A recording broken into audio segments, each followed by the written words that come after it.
This has been on my list of things to do for quite a while, and now the winter is over and it's warmed up, I can get it done. The door of my shop is an old one that's made out of wood, and it was perfectly fine for an unheated garage, but I did a lot of work to make the shop so that it would be easy to heat, so that I can work in there comfortably during the winter. The door that I'm going to replace it with is not new either, but it is much more energy efficient. I do have a few things that I want to do with it before I install it, so I'm setting up my folding sawhorses here to put it up on. And the first step is to take off all of the hardware. I'm also going to take out the window, and I'm doing that mainly because it makes it easier to sand the door. And also the plastic frame on the outside has become dingy and yellow, so I want to paint that separately before putting it back in. Another good reason to take this out is to check the seals around the outside of the frame and also where the frame meets the glass.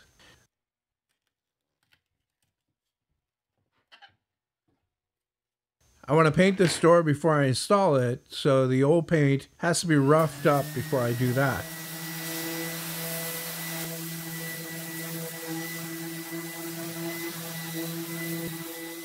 Here I've got a big dent that I need to fill, so I'm going to do some extra sanding there. I'm also going to patch over the hole for the deadbolt because I won't need that in this door anymore.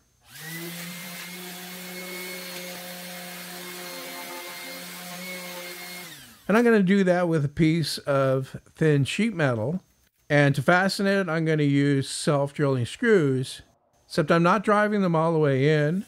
I'm going to cut these off and grind them down flush with the surface.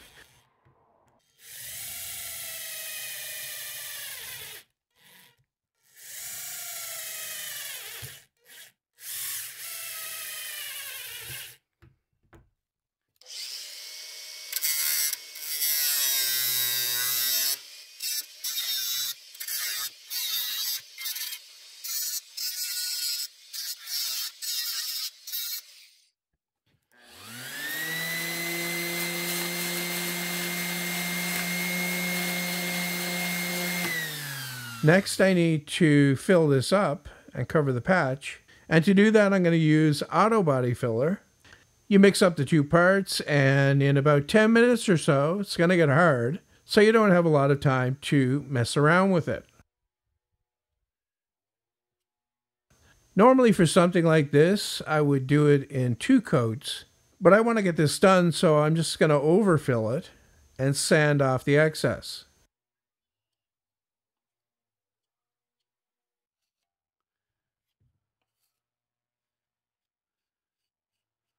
While I'm waiting for that to dry, I'll finish the sanding on the door. And there's also a screw hole here that I have to fix. This one's pretty small though, so what I'm going to do is drive a larger screw in and cut it off and grind it flush.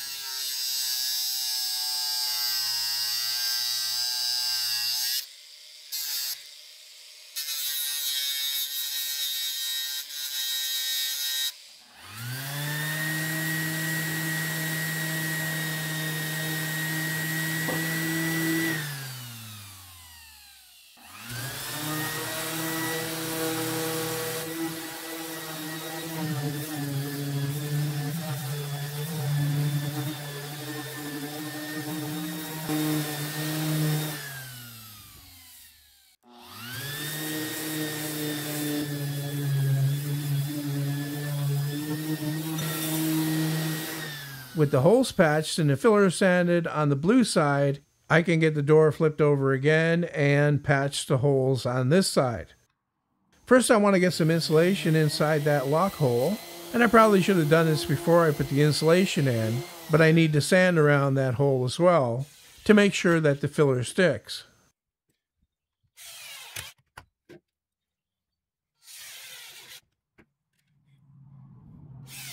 This hole is too big to be patched with a screw, so I'm just going to pound it in a bit and fill it up.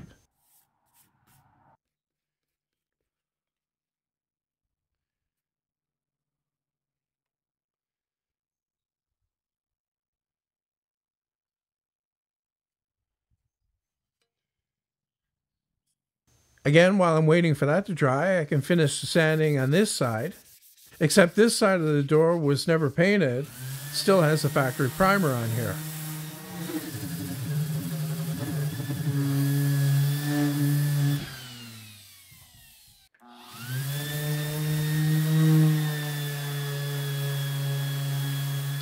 The door is the right width, but it's a bit too long, so I'm going to trim a little bit off the bottom. And this is a steel door, so I'm going to change the blade on my saw. The one I have here was made specifically for cutting metal, but you can use a regular one as long as it has a lot of teeth. It will ruin it though, and the results might not be as smooth. I'm setting the depth so that it cuts halfway through the door in the first pass, and then I'll flip it over and cut the other side.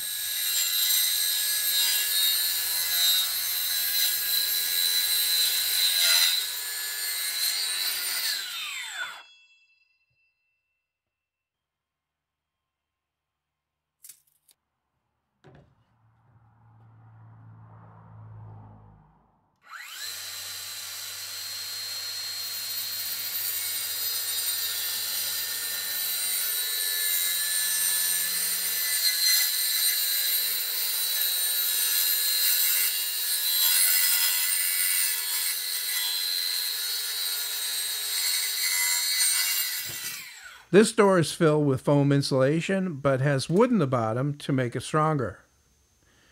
All that's left now is to bring it out back and spray paint it. I'm not doing anything fancy here. I'm just going to spray the door white on both sides, and I'm also going to paint the frames for the window.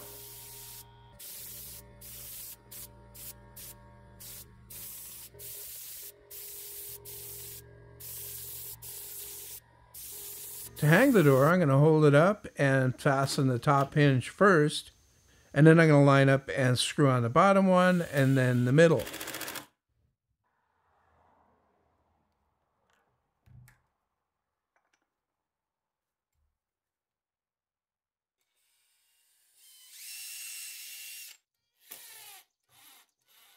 And I'm just surface mounting these hinges and not mortising them in because the door is not quite wide enough for this opening. But checking the fit after it's hung, and it looks pretty good. Now I'm going to put the window back in, and to do that I'm going to put some sealant around the edge of the frame. And this is for the outside, so I want to get this one put in and let the sealant dry for a little bit before I put the glass in.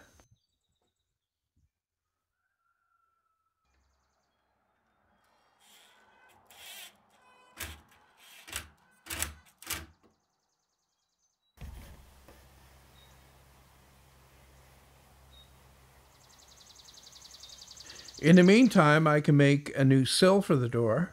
This one just goes over the old one, and the reason why I'm doing it is because the deck that's in front of the door lifts up slightly when the ground is frozen in the winter, and it will stop this new door from opening.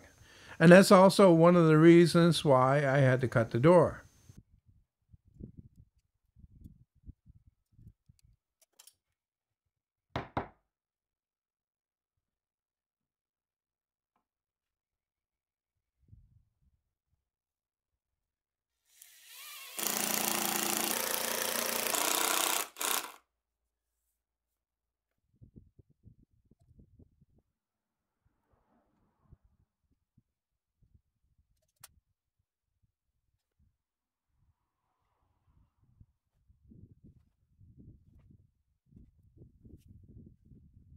Back to the window again, and I can get the glass put in and the inside frame.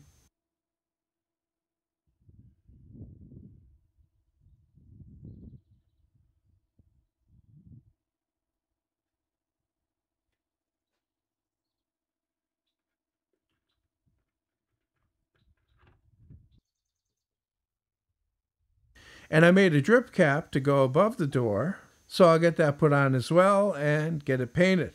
And even though I've got a pretty wide overhang on the roof, this will really help to keep the rain off the top of the door.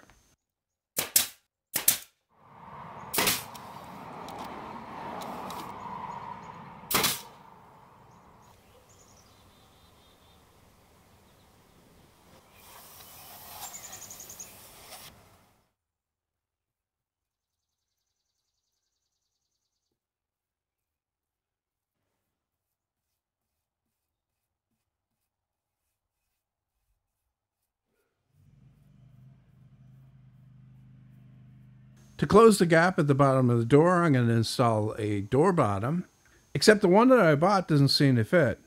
And that's probably because that wooden strip in the bottom of the door swelled up from getting wet over and over again.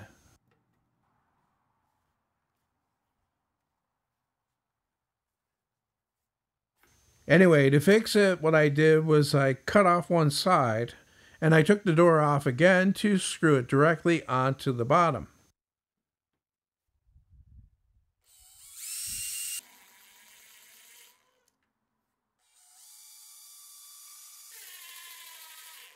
This gives a nice tight seal when the door is closed. With that done, I put the door back on and I installed the lock that was on the old door. I didn't reuse the weather stripping though. I bought new stuff that works a lot better. As you can see, I left a few character marks. I didn't bother to fill every dent and ding because this is, after all, a workshop. And for those of you that are concerned about the security on an outswinging door like this, I talked about that in more detail in the website article. There's a link in the description.